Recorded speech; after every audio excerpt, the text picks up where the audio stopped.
नमस्कार, मैं नेहा यूसीएन के इस खास सेगमेंट में आप सभी का तहे दिल से स्वागत करती हूँ, जो है आदिशक्ति।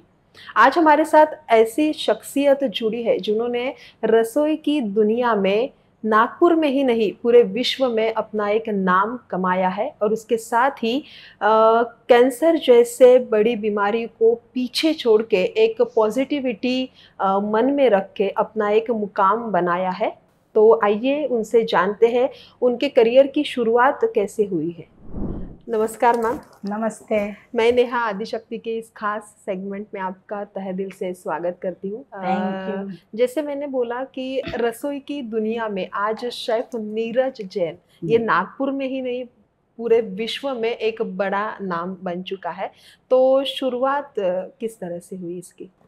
मुझे इस लाइन में अभी 28 साल हो गए हैं। बचपन से ही मुझे एक्चुअली कुकिंग का बहुत ज़्यादा शौक था। वैसे मैंने एमएससी की है केमिस्ट्री में। अरे वाह। और 1 साल का कंप्यूटर डिप्लोमा भी किया है। लेकिन कुकिंग में बहुत ज़्यादा इंटरेस्ट होने के कारण मेरी मदर ने मेरा बहुत सपोर्ट किया और जिससे भी जो मिलता मुझे मैं सीखने की कोशिश करती थी। और मन में ये था कि यदि मुझे मौका मिला तो मैं क्लासेस स्टार्ट करूँगी। 28 साल पहले शेफ नीरज जैन का सफ़र कैसे रहा? देखिए, जैसा आपने बोला कि आज लोगों का प्रोफेशन बन चुका है और पैशन भी बन चुका है। लेकिन 28 साल पहले की यदि हम बात करें तो उस टाइम पर सबसे पहले तो ये कि लोगों को परमिशन ही नहीं मिलती थी, खासकर लेडीज़ को काम करने की। लेकिन मेरे ससुर और हस्बैंड ने मुझे परमिशन दी और मैं काम चालू कर पाई। लेकिन उस टाइम पर जो लोग क्लासेस में आते थे तो उनका मोटो कोई भी प्रोफेशनल नहीं होता था।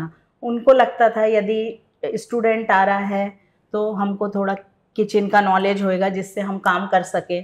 शादी वाली लड़की आ रही है, शादी होके ससुराल जाना है और अच्छा खिलाना है और काम आना चाहिए, इसलिए सीखते थे। कुछ लेडीज़ जो आती थी वो बोलती थी बच्चों के लिए और पति के लिए बनाना है। यहाँ तक कि कुछ बड़ी लेडीज़ या जेंट्स आते थे कि पूरी ज़िंदगी हमने काम किया है, अब थोड़ा आराम से अपने शौक़ पूरे करके और पोता पोती को खिलाना है। तो जो आपने पूछा कि 28 साल और अभी में क्या चेंजेस हैं, तो वो ये थे। लेकिन धीरे धीरे क्या हो गया ना, इस समय के साथ में चेंज आने लगे। लोग छोटी छोटी चीज़ों को अपने प्रोफेशन से जोड़ने लगे। तो हर चीज़ को प्रोफेशन से जोड़ने लगे और आज लाखों की संख्या में जो स्टूडेंट हैं उन्होंने अपना कैरियर यहाँ से सीख के सेट कर लिया। तो पहला क्लास किसका था, मतलब कितने स्टूडेंट थे या फिर शुरुआत कैसे हुई? जैसे मैंने आपको बोला कि मन में तो ये था ही कि यदि मुझे मौका मिला तो मैं इसी प्रोफेशन को आगे बढ़ाने वाली हूँ। तो मैंने अपने ससुर और हस्बैंड को पूछा, उनकी परमिशन से मैंने ये चालू किया। तो स्टार्टिंग में हमने इसका ऐड इस तरह से किया कि हमारे जैन समाज में या फिर कहीं पर भी कोई भी एग्जीबिशन लगती है कुछ, और छोटे छोटे पम्पलेट हमने बनवाए और वो बंटवाया लड़कों को खड़े रख के। प्लस पेपर के अंदर भी हमने पम्पलेट डाल डाल के बंटवाए और फिर छोटे छोटे जो पेपर में ऐड होते हैं, क्लासिफाइड ऐड जो रहते हैं, वो चालू किया। और स्टार्टिंग में 2-4, यानी सीधी बात है कि जो आप लोगों को जानता है वही आपके क्लास में आएगा। 2-4 स्टूडेंट से मैंने अपना क्लास स्टार्ट किया था और घर के एक रूम में मैंने क्लास स्टार्ट करी थी। तो 2-4 फिर धीरे धीरे धीरे धीरे स्टूडेंट बढ़ते चले गए और आज तो लाखों स्टूडेंट यहाँ से सीख के जा चुके हैं। लेकिन स्टार्टिंग में जब मैं ये क्लास चालू करने लगी तो एक डाउट और ये था मुझे कि मैं एमपी के छोटी जगह से थी, सिवनी से। तो मुझे ऐसा स्टार्टिंग में लगा कि यदि नागपुर में मेरा क्लास पसंद नहीं आया या फर्स्ट क्लास मेरा फेल हुआ तो ये चीज़ फिर आगे नहीं बढ़ पाएगी। तो स्टार्ट हमने किया कि मेरा मायका सिवनी का है। तो दीपावली के पहले स्टार्ट मैंने सिवनी से किया। वहाँ मिठाई का क्लास फर्स्ट क्लास लेके आया। वहाँ रिक्शे वगैरह में जो ऐड होते थे वो सब ऐड मेरे भाइयों ने किया। और उसके बाद फर्स्ट क्लास बोल सकते हो आप, सिवनी में 65 लोगों की थी। बाप रे। जो 65 लोगों का जो क्लास था और उनको मैंने सक्सेसफुली 3 दिन बहुत अच्छे से मिठाइयाँ बनाना सिखाई। तो वहीं मेरा जो कॉन्फिडेंस था वो बढ़ गया। और फिर जब मैंने नागपुर में चालू किया तो भले ही नागपुर के क्लास में 3 लोग 4 लोग से ही क्लास स्टार्ट हुआ था, लेकिन फिर कॉन्फिडेंस कम नहीं हुआ, तो पहले हमने 10 कोर्स निकाले और वो 10 कोर्स धीरे धीरे उनके ऐड डाल के और क्लासेस लेना चालू किया, और फिर धीरे धीरे कोर्स बढ़ गया। 70+ कोर्स एक दिन से लेके 1 साल तक के, डिप्लोमा, इंटरनेशनल डिप्लोमा, सब कुछ हम करा रहे हैं। हम मतलब सबको पता है कि जीवन में उतार चढ़ाव आते ही रहते हैं। एक बहुत बड़ा पत्थर जो आपके जीवन में है वो मतलब कैंसर। वो दिन आपके लिए क्या था? मतलब आप ऑब्वियसली शब्दों से बयान नहीं कर सकते, बट हमारे दर्शकों के लिए आप मतलब क्या बताना चाहोगे? मेरे कैरियर को 24 साल कंप्लीट हुए और 25वां साल लगा ही था कि एकदम से ऐसा लगा कि सब कुछ रुक गया। मुझे मेरे हाथों में दर्द स्टार्ट हुआ और जब उसको टेस्ट कराया तो मुझे ब्रेस्ट कैंसर डिटेक्ट हुआ। तो स्टार्टिंग के में तो ऐसा लगा कि सब कुछ खत्म, इतना सारा, इतना जो किया है पूरा वो सारा कुछ मतलब खत्म हो गया। एक पल के लिए पूरी दुनिया थम गई ऐसे लगने लगा। लेकिन इससे काम नहीं चलने वाला था, तो अपने अंदर थोड़ी सी एनर्जी के साथ में और जो समस्या आई है उसको पूरी तरह से फेस करने के लिए मैं तैयार हुई। वो पीरियड में, कीमो के पीरियड में, मैंने क्लासेस भी ली। हाँ। लेकिन बस एक ही चीज थी कि जैसा डॉक्टर बोल रहा था बिल्कुल हम वैसा ही फॉलो कर रहे थे। वो मास्क लगाने बोलता, हम मास्क लगाते, बॉइल पानी पीते, बाकी जैसा जैसा डॉक्टर बोल रहा था वैसा वैसा कर रहे थे। और अपने आप को पॉजिटिव रखते हुए, क्लासेस लेते हुए मैंने वो पूरा 6-8 महीने का पीरियड निकाला, और उससे बाहर निकल के तो फिर धीरे धीरे मैं वापस अपने फॉर्म में आ गई। तो उसमें भी क्या होता था, किसी दिन ऐसे लगता था, शुरू में ऐसा लगता था कि सब कुछ खत्म। और सबसे बड़ी बात, यहाँ पे पूरे टाइम रौनक रहती है ना। हाँ। पूरे टाइम स्टूडेंट और सारे लोग आते हैं। तो जैसे ही मैं ऊपर आती थी तो मुझे एक ना खालीपन इतना ज़्यादा लगता था और मन घबराने लगता था। तो मैंने 2-3-4 बार ऐसे किया कि जब मन में घबराहट हो रही है तो मैं ऊपर अपने कैबिन में आके बैठी। कैबिन में आके बैठी, अपने पूरे जितने अवार्ड हैं वो सारे अवार्ड में देख रही, प्लस जो पेपर का लगा हुआ है पूरा कि इतने सारे प्रोग्राम लोगों के साथ मिलकर मैंने किए जिसका पेपर कवरेज लगा हुआ। हाँ। उसको देखती, अपने अवार्ड को देखती, और बस ये मन में आता कि मुझे वापस से ऐसे ही होना है। तो वो एनर्जी के साथ मैंने वो पीरियड पार किया। बहुत तकलीफ तो होती है और थोड़ा सा जो वो भी बड़ा था, मेरा गठान भी थोड़ा बड़ा था, लेकिन इसमें सबसे मेन ये है कि घर वालों का सपोर्ट, यानी हस्बैंड और सपोर्ट, बेटे का सपोर्ट, पूरे स्टाफ का सपोर्ट, और सब जानने वाले फ्रेंड्स का, सब लोगों का जो सपोर्ट मुझे उस टाइम पर मिला, उसने भी मुझे बहुत जल्दी खड़ा कर दिया।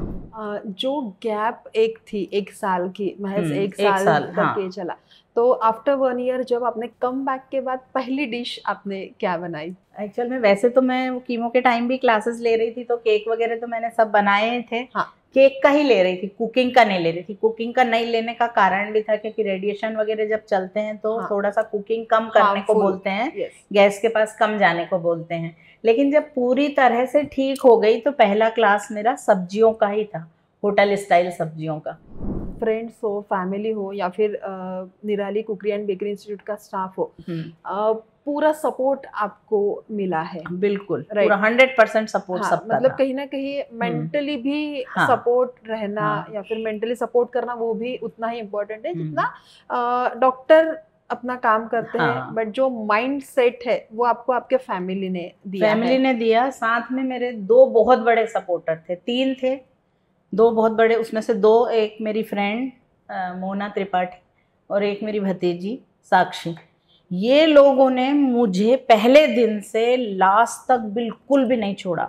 सुबह शाम फ़ोन करना, पूरे टाइम रिपोर्ट लेना, क्या मेरे को खाना है, क्या नहीं खाना है, ये सबका चार्ट बना के भेजना, और पूरे टाइम फॉलोअप लेना। दोनों भी बाहर थे, लेकिन उन्होंने पूरे टाइम मेरा सपोर्ट किया। जो भी काम हम दिल से करते हैं, फिर कुछ भी कठिनाई अगर आती भी है तो मतलब फर्क नहीं पड़ता, राइट? और वो एग्जाम्पल आप हो, मतलब आज दिखाई दे रहा है।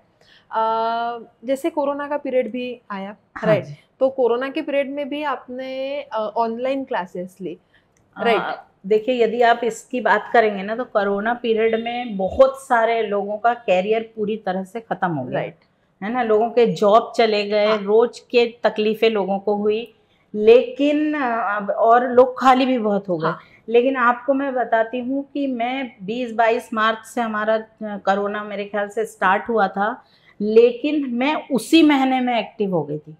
और हमने ऑनलाइन इतना पढ़ाया लोगों को कि पूरे टाइम एनर्जी के साथ में, जब स्टाफ नहीं भी आ रहा था तो मेरे हस्बैंड और बेटे के सपोर्ट से मैंने पूरे टाइम ऑनलाइन क्लासेस लिए। बहुत कुछ हमने शूट करके भी क्लासेस ली थी। ओके, जो ऑनलाइन ऐसे लेते हैं लाइव क्लासेस वो तो ली थी, लेकिन कुछ शूट करके भी ले रहे थे।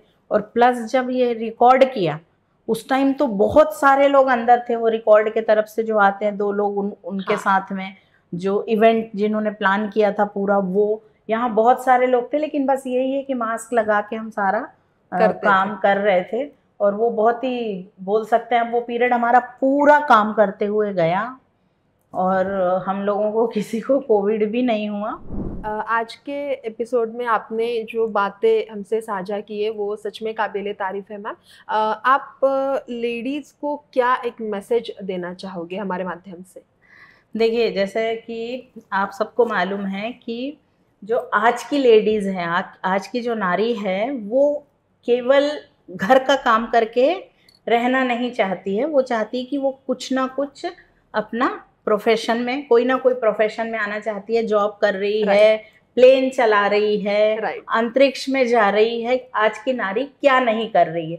लेकिन बस मैं उनको यही बोलना चाहती हूँ कि सबसे पहले उनका परिवार मेन है। हाँ, पूरे परिवार का ध्यान रखते हुए वो जो कुछ करना चाहती हैं तो उसमें कामयाबी उनको बहुत अच्छे से मिलती है और सारे लोग संतुष्ट रहते हैं। राइट, तो जरूरी है कि आप बैलेंस बना के चलें। ऐसा नहीं हो कि प्रोफेशन लाइन में चले गए तो घर को नेग्लेक्ट कर दें, हाँ, और या घर ही देख रहे हैं तो अपने मन को मार के आप किसी प्रोफेशन में या किसी जॉब में नहीं जाए। आप अपनी इच्छाएं भी पूरी करिए, लेकिन साथ में घर वालों का भी ध्यान रखिए। हाँ, वो सबसे ज्यादा इम्पोर्टेंट है।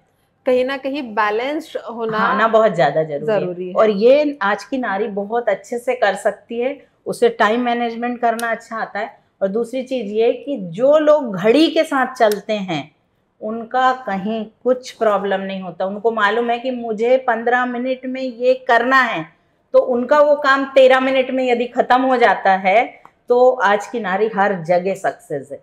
और यदि वो बोलती है कि 15 मिनट में मैं ये काम कर लूंगी और आधे घंटे में वो काम खत्म नहीं हो रहा है, तो फिर वो पूरे टाइम दूसरे लोगों को ही दोष देती रहे। राइट, वो बोलते ना कि अगर आप वक्त की अगर कदर करते हो तो वक्त भी आपकी कदर करेगा। बिल्कुल। बहुत बहुत शुक्रिया आपका कि आपने इतनी अच्छी बातें हमें बताई है। तो आज के सेगमेंट में हम यही रुकते हैं, फिर मिलेंगे, तब तक देखते रहिए यूसीएन आदिशक्ति।